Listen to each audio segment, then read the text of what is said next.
Tomato ముక్కలకు ఇలా sticking చేశాం కదా! అటు ఇటు ఒక జిఏ వైర్ కట్టి నాకెందుకో 2 జిఏ వైర్లు సరిపోవనిపించింది. అంటే అక్కడిదాకా అవతల జిఏ వైర్ మీద ఆనక ముందుకే కింద ఆనుతున్నాయి టమాటాలు. అందుకని ఏం చేసినామంటే మధ్యలో ఇంకొక జిఏ వైర్‌ని గుంజినాము.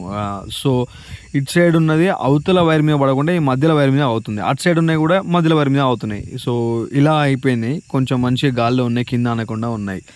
సో, ఇలా స్టికింగ్ 3 వైర్లతో చేసాము. పైన 2 వైర్లు సరిపోతాయనిపించింది. ఇలా ఎర్తింగ్ చేసాము ఈరోజు. మట్టి స్టేకింగ్ చేసిన తర్వాత మొక్కలు మంచిగా నిలబడ్డాయి. కాకపోతే మట్టి ఈ వేర్ల మీదకన్నాం. వేర్లు కనబడుతున్నాయి. రూట్స్ కనబడుతున్నాయి ప్లాంట్స్‌వి. కొంచెం భోజం మీద మట్టి వానలకు కిందికెళ్ళింది. టమాటా కూడా మట్టి ఎంతుంటే అంత కొత్త ఏర్లు పుడతాయి. అందుకని మట్టి మీదకి ఎగేసినాం అనమాట. ఈరోజు మాకు తేనె దొరికింది ఫామ్‌లో. మంచి టేస్ట్ చేసినాం. చాలా బాగుండే. సో, లాస్ట్ క్రాప్ పంట అయిపోయింది. దీన్ని ఇప్పుడు మళ్ళీ దున్నాలి.